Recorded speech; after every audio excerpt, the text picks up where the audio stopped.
살면서 붙들 인생 지침 세 가지라는 제목으로 하나님 말씀 증거하도록 하겠습니다.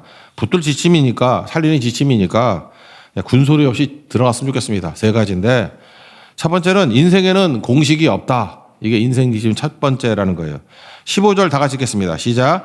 내 허무한 날을 사는 동안 내가 그 모든 일을 살펴보았더니 자기의 의로움에도 불구하고 멸망하는 의인이 있고 자기 악행에도 불구하고 장수하는 악인이 있으니. 인생은 공식대로 되는 게 아니라는 것입니다. 그래서 인생은 이과라기보다는 인생은 문과입니다. 그러니까 이과생들이 그래서 오히려 인생 살 때 딜레마가 더 많을 것 같아요. 문과는 대충 하잖아요. 그래서 인생은 딱 떨어지는 게 아니라는 것입니다. 그래서 인생은 수학이 아니라 인생은 문학이다 이렇게 표현하기도 합니다. 보통 이과적인 접근, 이게 과학적이라 그럴 때는 객관성이라는 게 뭡니까? 같은 실험을 하면은 반복하더라도 같은 결과가 나와야 되잖아요. 그걸 과학적 또는 뭐 객관적 이렇게 얘기하는데 인생은 안 그렇습니다.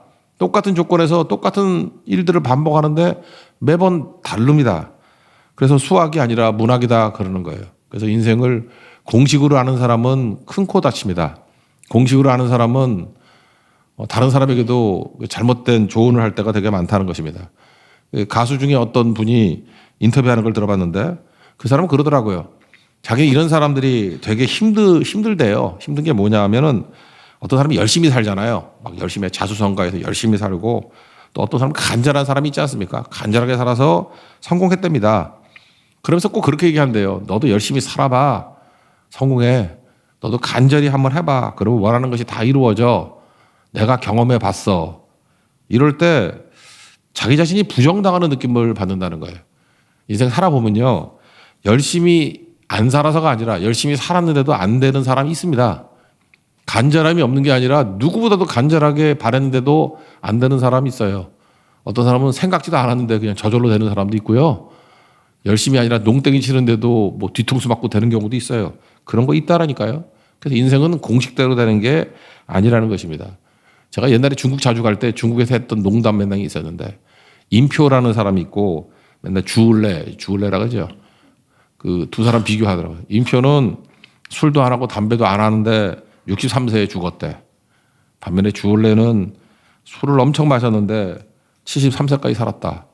그 다음에 조금 더 시간이 지나니까 모택동하고 비교하더라고. 모택동은 그렇게 담배를 줄담배 피웠는데 83세까지 살았고 등소평은 술도 많이 하고 담배도 많이 하고 했는데 93세까지 살았다. 그때 살 때까지 계속 그런 얘기 하더라고요. 그 다음에 그 장개석 그 부사령관이었던 사람 있죠. 장학량이라고. 시안 사건이라고 있죠. 그 공산당하고 화해 안 한다고 자기 상관을 이렇게 붙들어 두던 거 있잖아요. 장학량. 이러면 벌써 반역이라서 죽어야 되는데 또 나중에 장개석이 또 용서해 줬어. 이 사람은 술도 밝히고 담배도 밝히고 여색도 밝히고 했는데 103세까지 살았어요. 그래서 중국 사람 농담으로 맨날 그래요. 그래서 다 그냥 개판 치고 살아도 생명하고는 아무 관계가 없다. 그러면서 또 하나 그 인민일보에서 했던 그 유명한 얘기가 있잖아요. 128세 되는 할머니하고 인터뷰를 했대. 그랬더니 할머니 어떻게 해서 이렇게 장수하게 됐습니까? 장수의 비결이 뭡니까? 그랬더니 술과 담배는 건강에 안 좋아. 그래서 5년 전에 끊었어. 그러더라는 거예요. 그러니까 123세까지는 그냥 다 하고 살았다는 얘기죠. 예. 유명한 농담이잖아요. 저 담배 안 폈거든요. 믿어주세요. 안 폈어요. 근데 폐암 걸렸어요. 내 친구 담배 엄청 피는 애인데 저 위로하러 왔어요. 이게 뭐지? 되게 이상하더라고요. 그렇죠? 그러니까 인생이라는 게 당황스럽습니다. 우리는 맨날 뭐 건강 그러는데 제가 맨날 그러잖아요. 권사님들 건강 주의한다고 맨날 녹차 마시는 분들 다 돌아가셨는데 커피 밥 먹듯이 먹고 뭐 몸에 나쁜 거 드시는 분들 살잖아요. 그죠? 뭐 과자 먹으면 나쁘다 그러는데 과자 안 먹던 분들은 가셨는데 맨날 새우깡 먹는 분들 아직도 그죠? 갈매기 같이 살아 있어요. 아직도. 그 모를 일이라고요. 모를 일. 우리 보통 그 경제도 그렇죠. 경제도 요즘 비트코인 때문에 그러지 않습니까? 비트코인 얼마 전까지만 해도 야 코인에 투자하면 그거 휘발성 있고 증발성 있고 이게 업앤다운이 심한데 그건 망할라 그러느냐? 근데 전 세계에서요 비트코인을 법정 화폐로 삼은 나라가 있어요. 그 중남미의 엘살바도르라고. 거기 부켈레 대통령이라고 비트코인을 글쎄 법적 화폐로 삼았다니까요. 그 나라 화폐가 비트코인이에요. 비트코인 갖고 산다고. 그래서 국가에서 비트코인 매입하고 통용하고. 저도 그랬어요. 그 미쳤다고. 부켈레 미쳤다고. 미쳤다고 하는 말이 울려 퍼지기도 전에 비트코인이 막 폭등해가지고 엘살바도르가 살만한 나라가 돼버렸어요. 갑자기 부자가 돼버렸어. 이 미친 대통령 때문에. 이거 어떻게 설명하죠? 상식적이지 않았는데. 근데 요즘에 너무 잘 나가. 그래서 막 국가 사업도 막 하고. 그래서 우리 교회 어떤 집사님이 엘살바도르에 항만 시설 지금 하고 있어요. 이 미친 대통령이 소뒷발이 쥐잡아가지고. 그죠? 이렇게 잘 되고 있어요, 이 나라가. 그래서 이번 베트남 선교 갈 때도 엘살바도르 출장 갔다가 돌아오는 날 우리 합류하고 또 베트남에서 우리 수요일 날 베트남에서 중국 음식 잘 먹었죠. 그거 다 부켈레 대통령의 미친 짓 때문에 우리가 얻어먹게 된 거예요. 그죠? 그런 거 보면서 내가 느꼈던 게 뭐냐면 야, 똑똑하다 그러는 게 똑똑한 것도 아니고 멍청하다는 게 멍청한 것도 아니고 모르는 거구나. 그래서 여기서 알 수 있는 게 뭐예요? 지금 인생 지침, 공식이 없다는 거예요. 공식이. 그래서 우리가 뭘 붙드는 거죠? 하나님이 필요하다. 인생은 수동태다. 내가 똑똑한 것 같고 판단하고 다 해도 그대로 안 되는 게 또 인생이고. 그러니까 하나님의 인도하심이 중요한 거죠. 내가 찾는 게 아니라 주님의 인도하심이 중요하다. 그래서 인생은 겸손해야 됩니다. 다 하는 것 같아도 그렇게 안 돼요.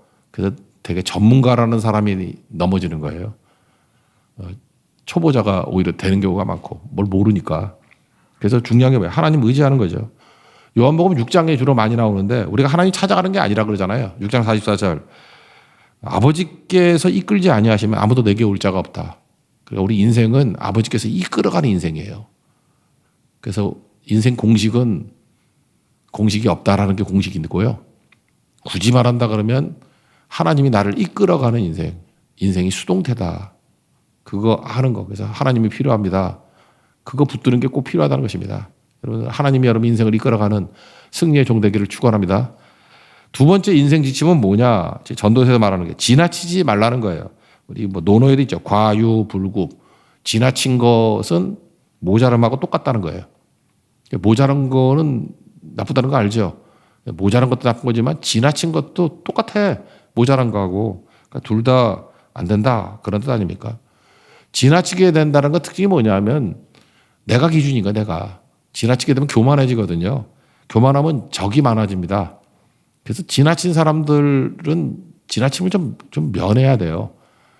여러분 요즘엔 기술이 좋아가지고 뭐 포토샵 여러 번 안 하더라도 이렇게 뭐 누구한테 맡겨주면은 되게 예쁘게 사진 만들어 주죠. 그것도 좀 적당히 하세요. 어떤 분은 이렇게 나이가 60이 넘었는데 20대 같이 올려온 분이 있어. 그러다가 지나치다가 해서 나도 적대감이 생기더라고. 이게 뭐야? 그러니까 평상시 보는 거하고 다르게. 그래서 제일 좋은 건요. 자기 나이보다 한 5살 젊어 보일 정도로 그 정도. 10살은 너무해. 그죠? 지나치면 다 문제가 된다라는 거예요. 이번에도 여러 번 사건 벌어지지 않았습니까? 뭐 어떤 배우, 뭐 정우성이라는 배우. 아니 뭐 딴 건 모르겠어요. 근데 이렇게 뭐 비난하고 그러는 이유가 뭐죠? 이분이 좀 지나쳤거든. 뭐 난민 받지 말자 그랬더니 뭐 누가 농담을 그러대. 우리나라에 난민이 없으니까 지가 난민을 만들었다고 아들을. 그러니까 이런 식으로 자꾸 공격하는 이유가 뭐죠? 이분이 과거에 지나치게 의인이었거든. 지나치게 의인인 척, 지나치게 개념 연예인인 척. 제가 더 말 안 해도 되겠죠. 지나치게 이런 분들. 나중에 그 지나침이 자기를 넘어뜨리는 것들이 되잖아요. 그래서 뭐 그런 말도 있대. 인터넷으로 흥한 자, 인터넷으로 망한다고. 그러니까 지나친 게 아니라는 것입니다. 그럼 우리가 인간이 어떤 거예요? 로마서적인 시각을 가져야죠. 인간은 틀리는 존재고 부족한 존재라고요. 그거 인정하면 되는 거라고요. 모든 사람이 죄를 범하였음에 하나님 영광에 이르지 못한다. 나 죄인입니다. 그리고 의인은 없나니 하나도 없다. 그거 인정하면 되는 거죠. 내가 어떻게 완전해요? 그러니까 지나치게 그러지 말고 뭐 지나치게 누가 칭송한다 그러면 옷을 찢으면서 아니라고. 나는 무익한 종이라고. 그거 아니라고. 그래서 지나치게 나가는 것들을 좀 경계할 필요성이 있습니다. 내가 내 수준보다 지나치게 뭐 이렇게 칭찬을 듣는다든지 지나치게 뭐 돈이 생긴다든지 뭐 지나치게 높은 자리에 올라간다든지 그렇다면 그게 위험한 거라고요. 그게 하나님 앞에 물어보고 다시 엎드릴 줄 아는 거 그런 게 되게 중요하다는 것입니다. 그래서 지나치지 않는 사람들은 겸손함이 있어요. 그래서 하나님께서 은혜를 부어주신다고. 반면에 지나침 있는 사람들은 그 자체가 교만이기 때문에 적이 많아져요. 적 만들지 말라고요. 적을 안 만드는 방법이 뭐냐? 겸손하면 돼요. 자기를 부인하면 된다고. 적 중에 최고의 적이 하나님이 적이 된다고요. 교만한 자를 내가 대적한다 그러잖아요. 하나님을 적으로 삼으면 될 인생이 어디 있겠습니까? 그래서 지나치면 교만함인데, 교만함은 적 만들지 말라는 것이 일반적인 메시지인데 하나님이 대적이 된다고. 그 인생 망한 거죠. 그래서 저는 마법 같은 말이 있다고 생각하는데, 안희순 여사의 얘기 제가 여러 번 반복했죠. 마음은 원이라도 육신이 약해서 그거를 그럴 수도 있지 이렇게 번역했어요. 되게 중요한 것 같아요. 그래서 지나치지 않는 건 뭐냐 하면 우리 크리스찬 입 가운데 그럴 수도 있지, 이걸 좀 자주 사용하라고요. 그럴 수도 있지. 어떤 것이 있을 때 막 극단적으로 막 매도하거나 그러지 말고, 인간이니까 그럴 수도 있지. 그럴 수도 있지. 남편이 뭐 잘못했다. 그럴 수도 있지. 아내가 잘못했을 때 그럴 수도 있지. 그러면 절대로 극단으로 안 갑니다. 과유불급. 그죠? 그렇게 된다고요. 그게 사는 길이라는 것입니다. 그럴 수도 있지. 그런 사람은요, 남의 거 잘 안 보려고 그러고 자기 걸 보죠. 내 눈 속에 있는 들보는 안 보고 남의 눈에 티를 보느냐. 그래서 창문 시각이 아니라 거울 시각을 가지고 나를 볼 줄 아는, 그게 인생 지침입니다. 그러면 적도 없어지고 겸손해지니까 하나님이 은혜를 부어줘서 은혜로 사는 인생이 될 수 있다는 것입니다. 여러분, 지나치게 하지 않는 하나님의 종 되기를 축원합니다. 오늘 성경을 안 읽었네. 읽어봅시다. 15절, 16절 읽겠습니다. 시작. 지나치게 의인이 되지도 말며 지나치게 지혜자도 되지 말라. 어찌하여 스스로 패망하게 하겠느냐. 지나치게 악인이 되지도 말며 지나치게 우매한 자도 되지 말라. 어찌하여 귀한 잔에 죽으려고 하느냐. 그러니까 지나치게. 이 뭐 4번이나 반복되잖아요. 과유불급. 지나치지 말라. 세 번째 인생 지침은, 그러므로 기준은 하나님이죠. 하나님 기준으로 살면 이게 시대를 초월한 사는 길이라는 거예요. 하나님이 기준이다, 그런 거죠. 18절 읽겠습니다. 시작. 너는 이것도 잡으며 저것에게도 내 손을 놓지 아니하는 것이 좋으니 하나님을 경외하는 자는 이 모든 일에서 벗어날 것입니다. 인생이 딜레마잖아요. 함정인데 하나님을 경외하는 자는 이 모든 함정과 딜레마에서 벗어나게 되는 것이다. 그게 바로 뭐예요? 유일한 기준이 하나님이다. 그럼 벗어나게 된다는 것입니다. 눈이 가잖아요. 그 위조지폐 판별법이 뭐라고요? 위조지폐는 계속 가짜를 만들어낼 수 있잖아요. 그 위조지폐 연구에서 뭐래? 진폐를 연구해요. 진폐. 진짜 돈의 특징을 다 알고 있으면 나머지 다 위조지폐잖아요. 이거 되게 중요한 시각이에요. 진짜를 알면 나머지는 그냥 구분이 돼. 진짜 아닌 거. 신앙도 그래요. 모태신앙이 왜 중요한지 알아요? 모태신앙은 진짜 신앙으로 어렸을 때 무장했잖아. 뭐 별거 아닌 것 같은데 모태신앙인 애들이 어디 하나씩 있어야 돼. 어디 가가지고 하는데 좀 이상해. 그래요. 걔가 이상해. 중간에 믿은 사람들은 그거 잘 몰라. 뭐가 이상해. 모태신앙이 그러면 이상한 거예요. 그럼 어디 가서 물어봐. 목회자들한테. 그러면 뭐가 이상한지를 알려줘. 근데 이게 뭐 흥분되거나 막 이런 사람들 보면 이상한 걸 잘 못 느껴. 나중에 믿었기 때문에. 그래서 이게 뭐예요? 진짜를 아는 게 그래서 중요한 거예요. 어려서부터 그래서 진짜 교육을 시켜야 돼요. 카피는 힘이 없어요. 오리지널이 힘이 있다고. 그래서 교회는 예수님, 오직 예수님을 가르쳐야 돼요. 예수님. 그 예수님을 붙들면 예수님 아닌 건 다 가짜지. 성경을 증거해야 돼요. 성경 증거하면 성경 아닌 거는 다 가짜고. 이게 똑같은 건데 요즘에는 그런 게 별로 없는데 옛날에는 뭐 전국 수석 그런 게 있었잖아요. 뭐 줄 세우는 그 시험 많이 봤으니까. 꼭 수석한 학생한테 물어봐요. 너 어떻게 공부했니? 그러면은 교과서 중심으로 공부했어요. 거의 100이면 100 다 그렇게 얘기를 해. 그러면 이제 공부를 못하는 애들은 저게 뭔 뜻인지를 몰라. 교과서 중심으로 공부했다? 교과서 한 것만 가지고 공부했다는 얘기냐? 그 뜻이 아니라는 거예요. 뭐냐 하면은 교과서 하나를, 이게 텍스트니까, 메인 텍스트니까 이거 하나를 완전히 소화했다, 그런 뜻이에요. 그리고 공부 잘하는 애들은 참고서 봐요. 교과서를 완전히 소화를 하면 참고서 1을 보면은 교과서하고 중복되는 내용이 있잖아. 90%는 중복될 거 아니에요. 그죠? 그러니까 참고서지. 그리고 다 스킵해버려요. 그리고 교과서에 없는 거, 몇 개 중요한 거, 공부 잘하는 애들 보니까 교과서에 이렇게 메모해 놓더라고. 메모.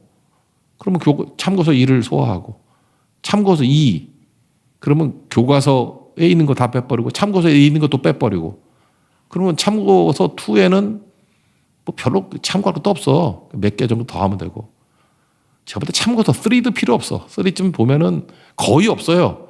교과서에 다 있고 참고서 1과 2에 있던 거야. 뭐 얼마나 좋은 참고서라고 또 딴 게 있겠어. 그래서 참고서 3는 잘 안 봐. 그러니까 얘는 뭐라 그래요? 들고 있는 거, 마지막에 들고 있는 거 교과서 한 권이지. 교과서 안에 아닌 것들 좀 넣은 거죠. 근데 그런 시각이 왜 생긴 거죠? 중심 기준이 있으니까.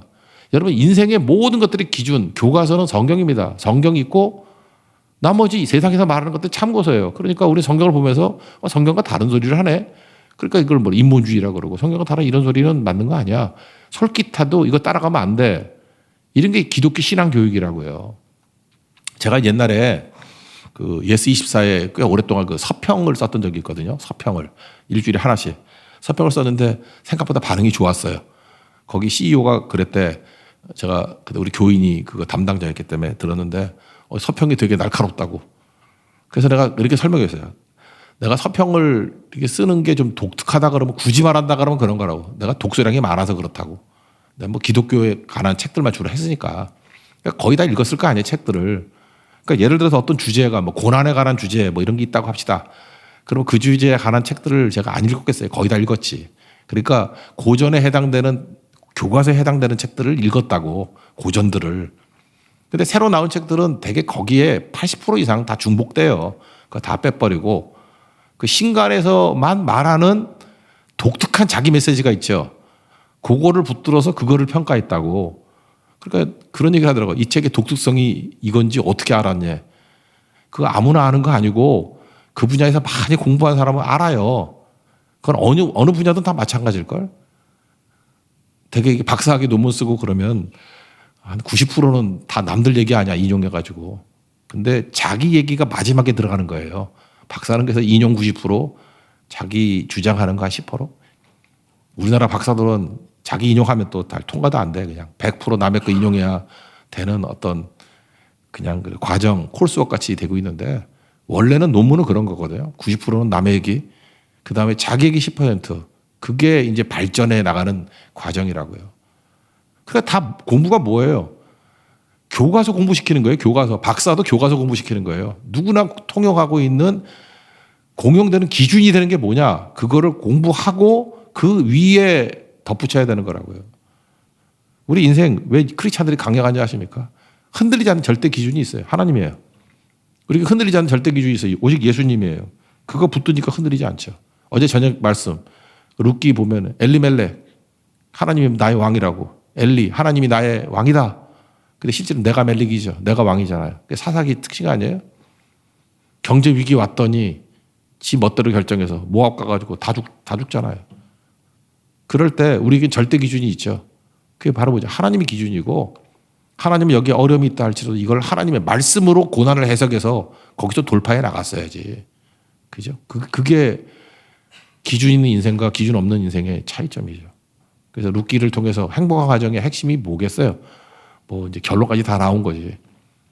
기준이 있는 가정이에요. 기준이 있는 가정. 가장은 기준을 제시하는 게 가장이고 기준은 누굽니까? 오직 예수님. 그러면 흔들리지 않는다. 그래서 예수님이 그러잖아요. 내가 길이요. 그러잖아요. 길. 딴 데는 길 없다는 내가 길이요. 진리요 생명이니. 나로 말미암아 참고는 아버지께로. 그러니까 천국 갈 수 있는 길이 없다. 그런 얘기죠. 길이라고. 이 절대 진리입니다. 광야 같은 인생이라고 합니다. 광야에 없는 게 뭔지 알아요? 지도가 없어요. 광야에 지도가 없잖아. 길이 없으니까. 광야에서의 길은 안내자라고. 거기 광야 잘하는 사람이 이렇게 안내해 가는 거예요. 광야 같은 인생길에 우리 안내자가 예수님 아니겠어요? 말씀 아니겠어요? 길이 없잖아요. 가본 적이 없는 길인데. 그러니까 우리는 인격을 따라가야 되는 거지 길 따라가는 게 아니라고요. 예수님이 길이랍니다. 예수님 따라가서 승리하는 하나님의 거룩한 종 되기를 축원합니다. 우리 예수님 믿고 삽니다. 그죠? 주만 의지해서 최종 승리하는 하나님의 거룩한 종 되기를 축원합니다. 자리에서 일어나겠습니다. 주만 의지해 찬양하겠습니다.